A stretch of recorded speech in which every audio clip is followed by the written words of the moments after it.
धरती ने ओढ़ी हरियाली की चादर। रांची के इन खेतों में इन दिनों चारों ओर हरियाली ही हरियाली छाई हुई है। तो ठंडी हवाओं के झोंकों से ये हरे भरे पौधे मानो खुशी से झूम रहे हैं। इस साल मॉनसून की मेहरबानी से किसानों ने खेतों में समय पर बुआई की और इसी का नतीजा है कि पर्याप्त पानी और सही पोषण मिलने की वजह से ये पौधे अब लहलहाने लगे हैं। तो धान की फसल में बालियां भी आ गई हैं। कड़ी मेहनत का फल मिलता देख इन किसानों के चेहरे खुशी से खिल उठे हैं।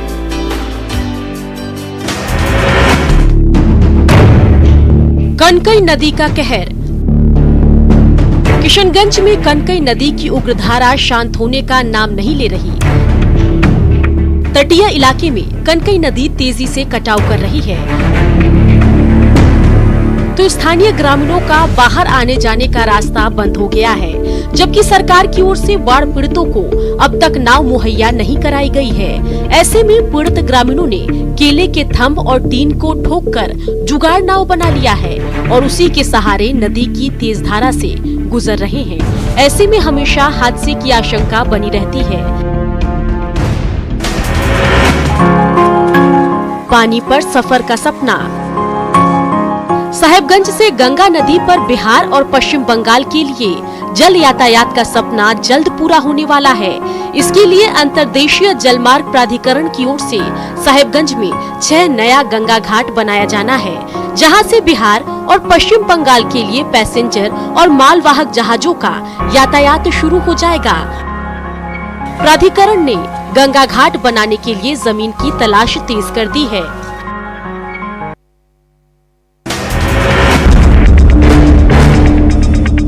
भूमाफिया का पुल। बोकारो के पुपुनकी गांव में गरगा नदी पर ये छोटा सा पुल देखकर कोई भी चौंक जाएगा। महज 8 फीट चौड़े और 50 मीटर लंबे इस पुल पर न रेलिंग है, न इसे पक्का किया गया है, जबकि गरगा नदी की धारा इतनी तेज है कि वो कभी भी इस पुल को बहा ले जा सकती है। बोकारो जिला प्रशासन इस पुल को बनाने से साफ इनकार कर रहा है। दरअसल इस पुल के उस पार बेशकीमती जमीन है। गरगा नदी ने वहां तक पहुंचने का रास्ता बंद कर दिया है, तो भूमाफिया ने जमीन का भाव बढ़ाने के लिए रातों रात काम चलाऊ पुल तैयार करवा दिया।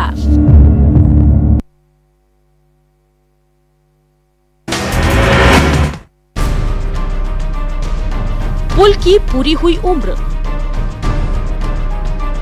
पाखुड़ और दुमका के बीच बासलोई नदी पर 96 साल पहले बने इस पुल की उम्र पूरी हो गई है। बेहतर रखरखाव के अभाव में आज पुल की हालत इतनी खराब हो गई है कि कभी भी कोई हादसा हो सकता है। पुल के ऊपर बड़े बड़े पौधे उगाए हैं, पिलर कमजोर हो चुका है, तो रेलिंग भी टूट गई है। बारिश के समय हालत ऐसी हो जाती है कि थोड़ी सी भी चूक सीधे यमलोक का रास्ता दिखा सकती है।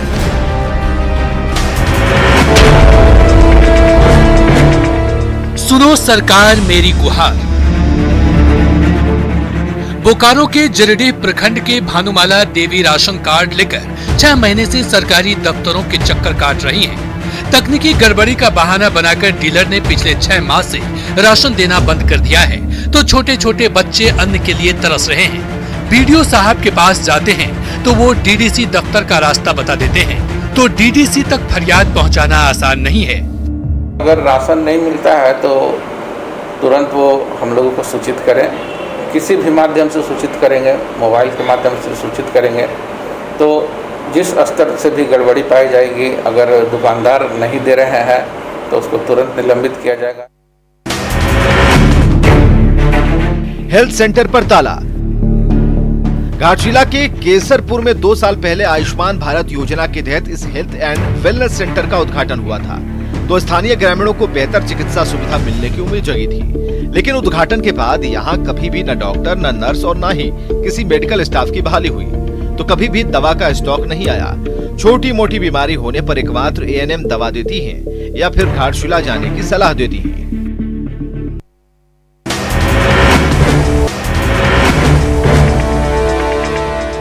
नल है लेकिन जल नहीं।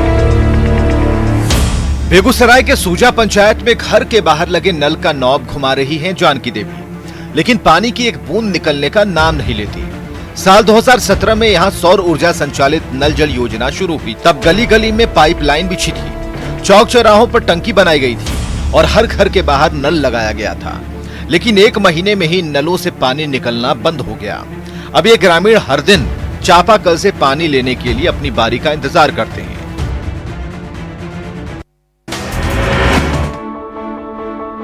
छिन गई हरियाली। बिरसा हरित क्रांति रोजगार योजना के तहत 1 महीने पहले गोड्डा के गांव-गांव में सैकड़ों फलदार पौधे लगाए गए थे। प्रवासी मजदूरों ने बंजर जमीन पर हरियाली लाने के लिए कड़ी मेहनत की थी, लेकिन आज हालात ये है कि इनमें से आधा से ज्यादा पौधे सूख गए हैं, तो कई पौधे सूखने के कगार पर पहुंच गए हैं। ऐसे में किसानों के चेहरों पर उदासी देखी जा रही है। सब मर रहा है, हम लोग का खेत भी जो है सो नुकसान हो रहा है। उसमें जो भी धान हम लोग फसल लेते हैं एक बार, वो भी खत्म हो रहा है। वो जो है सो कि सब कमीशन का धंधा हो रहा है। लगता है कि गाछ वाला कहीं कमीशन दे रहा है। गजराज ने किया परेशान। सिमडेगा के बोलबा जंगल में मदमस्त हाथियों का झुंड लंबे समय से डेरा जमाए हुए है और यहां से जाने का नाम नहीं ले रहा। ऐसे में आसपास बसे ग्रामीण बेहद भयभीत हैं। बीच बीच में ये हाथी जमकर आतंक मचाते हैं। अब तक ये उत्पाती गजराज न सिर्फ कई एकड़ फसल रौंद चुके हैं, बल्कि जान माल का नुकसान पहुंचा चुके हैं। पीड़ित ग्रामीणों ने वन विभाग से हाथियों के उत्पात से बचाने की गुहार की है।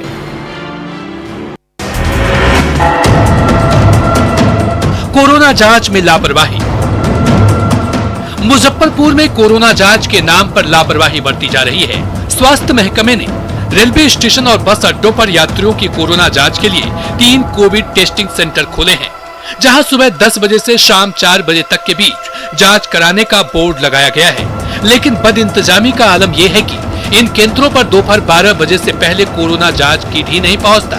ऐसे में दूर दराज से आने जाने वाले यात्रियों की समय पर जांच ही नहीं हो पाती है। आ जाएगा सामान, हम लोग जांच शुरू कर देंगे। अभी तो 2 घंटे से आया नहीं, तो आ ही जाएगा। वो तो जाम में फंसे तो हम लोग क्या करें, जाम के लिए कुछ कर नहीं। हाँ बिल्कुल, हम लोग टाइम पर आ गए। 2 घंटे में कोई टेस्ट नहीं किया अभी तक तो कुछ टेस्ट का सामान ही नहीं है।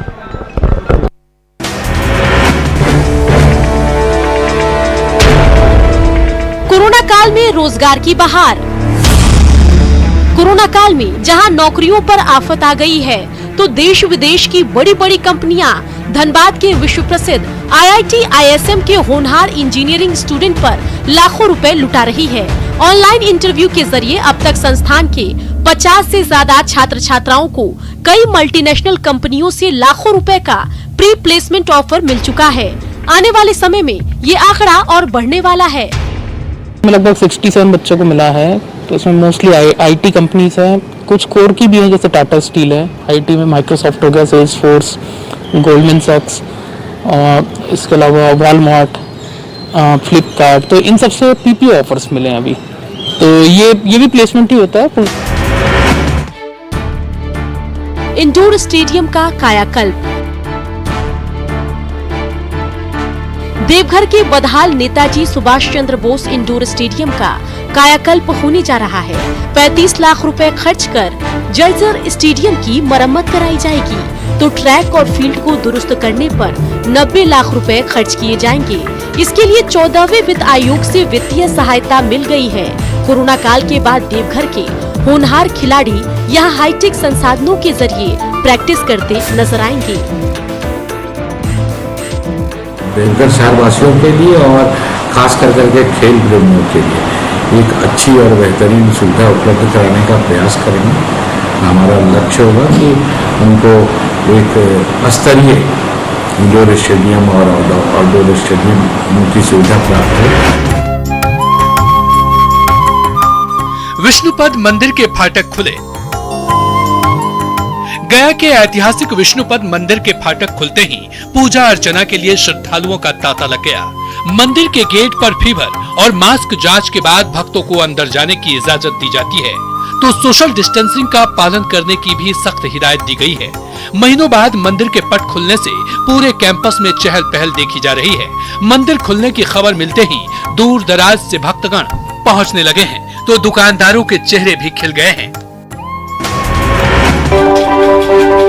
इरादे बुलंद हो तो हर मुश्किल आसान हो जाती है। इस रास्ते पर चलकर फुलवारी शरीफ की आरती देवी ने हर मुसीबत से छुटकारा पा लिया। साल 2001 में शादी हुई, ससुराल में कई मुश्किलों का सामना करना पड़ा। शराब की लत में पति सारी कमाई गवा देता था तो बच्चों की पढ़ाई लिखाई छूट गई।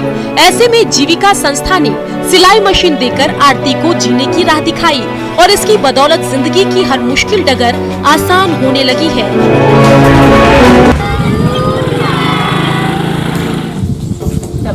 मैं आपकी कहानी पढ़ूंगी, मुनमुन और मुन्नू। बचपन में हम सभी ने दादी नानी के जुबानी किस्से तो खूब सुने होंगे, जिनको सुनकर हम सभी चैन की नींद सो जाया करते थे। लेकिन एमपी के सिंगरौली में कोरोना संकट के बीच दादी नानी वाले किस्सों की पूरी लाइब्रेरी स्कूटी में सवार होकर बच्चों के पास पहुंच रही है, जिसे पढ़कर बच्चे खेल खेल में पढ़ाई कर रहे हैं। शासकीय शिक्षिका उषा दुबे ने खुद की स्कूटी को चलता फिरता पुस्तकालय बना दिया है।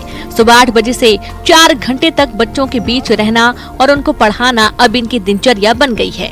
हर मोहल्ले से करीब 15 से 20 बच्चे अलग अलग आकर कहानियां पढ़ते हैं। बच्चे अब अंग्रेजी भाषा बोलना भी सीख रहे हैं। लॉकडाउन के बाद बच्चों की पढ़ाई एकदम रुक सी गई थी, लेकिन चलते फिरते इस पुस्तकालय ने बच्चों में फिर से उत्साह पैदा कर दिया है।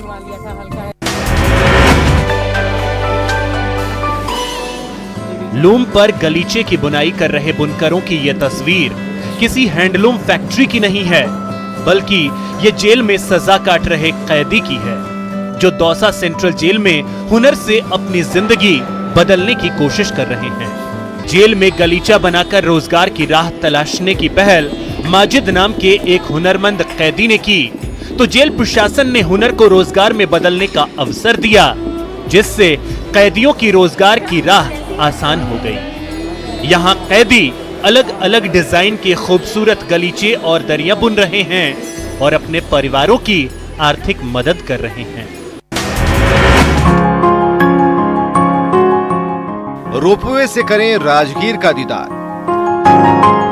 परिजनों के साथ राजगीर आने वाले पर्यटक जल्द ही 8 सीटर रोपवे की सवारी का लुत्फ उठा पाएंगे। इसके जरिए न सिर्फ विश्व शांति स्तूप और रत्नागिरी पर्वत तक का सफर आसान होगा, बल्कि राजगीर में पर्यटन का नया आयाम भी जुड़ जाएगा। फिलहाल ये कारीगर रोपवे का निर्माण कार्य पूरा करने में दिन रात जुटे हुए हैं। ऐसे में उम्मीद है कि 1 महीने के भीतर इसे आम जनता के लिए खोल दिया जाएगा। हमारे नीतीश कुमार राजगीर को रेनेसांस के पीरियड में ले जा रहे हैं। फिर से राजगीर अपनी राजगिरी हो जाएगी। उसी को लेके रोपवे बनाए 8 सीटर बनाई गए हैं, जो आप जम्मू कश्मीर में गंडोला टाइप की देखेंगे। निश्चित रूप से अब ये अंतिम चरण में है और तुरंत जनता को हम लोग समर्पित करेंगे।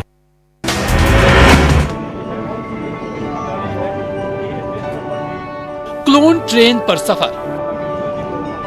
कोरोना काल में लंबे समय बाद मुजफ्फरपुर रेलवे स्टेशन में चहल पहल देखी गई, तो ट्रेन पकड़ने के लिए यात्रियों के बीच आपाधापी मची रही। ट्रेन पकड़ने के लिए यात्री समय से पहले ही सामान के साथ रेलवे स्टेशन पहुंच गए थे। कोरोना काल में क्लोन स्पेशल ट्रेन के जरिए रेलवे ने देश भर में चुनिंदा रूटों पर ट्रेन बहाल की है। इनमें मुजफ्फरपुर भी शामिल है। इस रूट से 5 जोड़े क्लोन स्पेशल ट्रेनों को हरी झंडी दी गई है। ये स्पेशल ट्रेनें पूरी तरह से रिजर्व है और इसकी बुकिंग यात्रा से सिर्फ 10 दिन पहले ही हो सकेगी, जबकि इन ट्रेनों का किराया हमसफर एक्सप्रेस के बराबर होगा।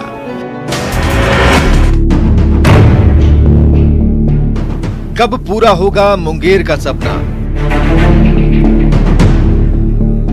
मुंगेर के सफियाबाद में साल 2016 में जब इस हवाई अड्डे का उद्घाटन हुआ था, तो यहाँ के निवासी खुशी से फूले नहीं समा रहे थे।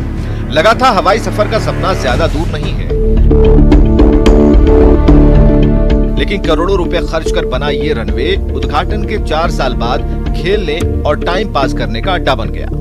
तो एयरपोर्ट के लाउंज में लगे खिड़की दरवाजे गायब हो गए।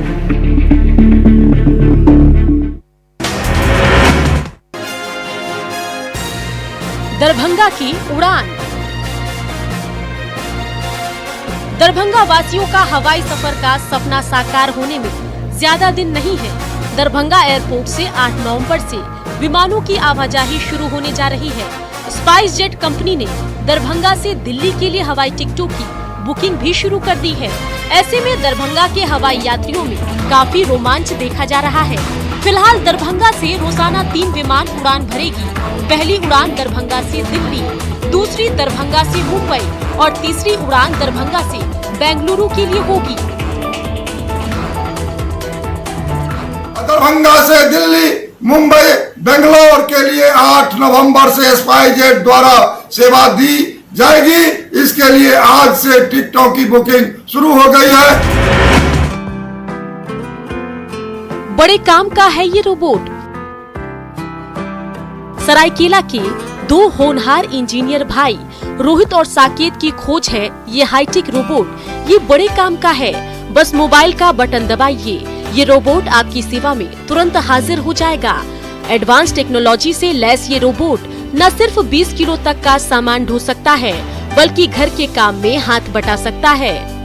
साथ ही घर के बाहर अस्पताल से लेकर सेना में भी इसकी काफी उपयोगिता हो सकती है। कोरोना काल में दोनों भाई जब घर लौटे तो 3 महीने की कड़ी मेहनत से ये कमाल का रोबोट तैयार कर दिखाया। अब दोनों भाई इसे समाज की सेवा में दान करना चाहते हैं। तो हमारा प्लान है वो यह है कि ये रोबोट हम कोविड पेशेंट के ट्रीटमेंट में इस्तेमाल कर पाए, और हमारे सरकार से यह दरख्वास्त है कि वो हमें एक हॉस्पिटल बताए जहां पर हम फ्री ऑफ कॉस्ट एक ऐसा रोबोट डोनेट कर पाए, सो दैट कि हम सोसाइटी के लिए कुछ कर पाए।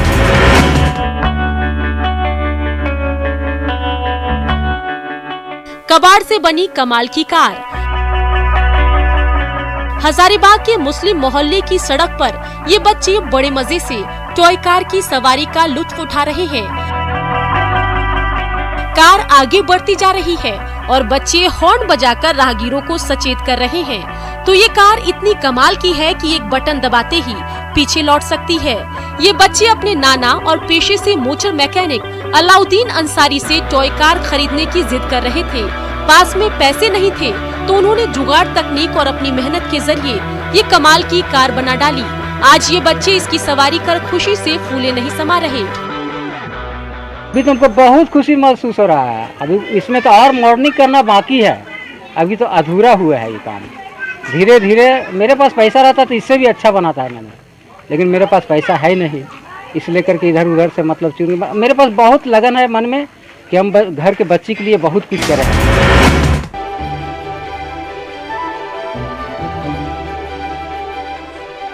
कोरोना संक्रमण के चलते पूरे 188 दिन बाद दुनिया भर में मशहूर आगरा का ताजमहल और किला खुल गया है।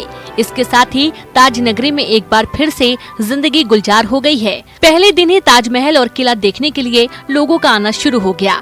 ताजमहल के दीदार के लिए एक दिन पहले ही 2000 से अधिक लोगों ने ऑनलाइन टिकट बुक करा लिया था। 17 मार्च को लॉकडाउन लगने के बाद से ही ताजमहल को भी बंद कर दिया गया था। ताजमहल खुलने से पर्यटकों के आने से स्थानीय लोगों में भी काफी खुशी का माहौल है। कोरोना महामारी के बढ़ते खतरे के बीच खुले ताजमहल को देखने के लिए अब पहले से भी ज्यादा सख्ती बढ़ा दी गई है। पर्यटकों को सोशल डिस्टेंसिंग जैसे नियमों के तहत ही ताज के दीदार की इजाजत होगी। इसके अलावा प्रतिदिन केवल 5000 पर्यटकों को प्रवेश मिलेगा। अधिकारियों के मुताबिक एंट्री टिकट सिर्फ ऑनलाइन खरीदी जा सकेगी।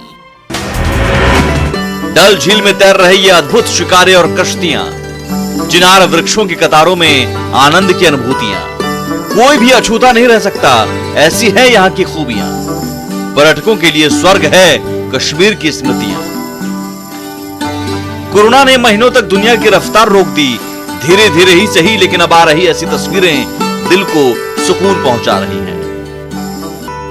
कोरोना वायरस के चलते लगे लॉकडाउन की वजह से कश्मीर की मशहूर झील पर सन्नाटा पसरा था। खाली शिकारे किनारों पर खड़े उब गए थे, लेकिन अब रौनक लौटने लगी है और पर्यटक कहने लगे हैं, स्वर्ग से भी सुंदर धरती ये कश्मीर है। सशक्त भारत की ये अद्भुत तस्वीर है।